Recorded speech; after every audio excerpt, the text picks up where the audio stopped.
อยู่ใหม่ลูกมีจะมอบจองน้องเคยมีผัวพักแรกเคยมีครอบครัวกับผัวมาละอายจีเก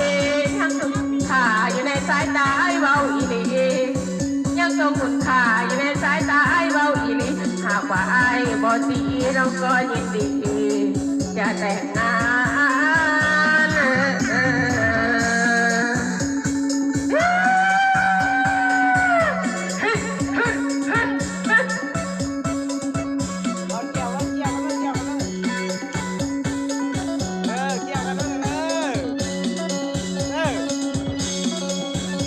ผู้ไรเอาไปผู้นั้นหีเที่ยวเด้อ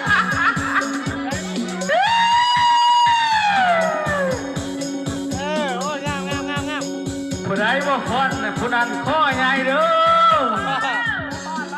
ฟอนแล้วฟอนแล้วฟอนเด้อ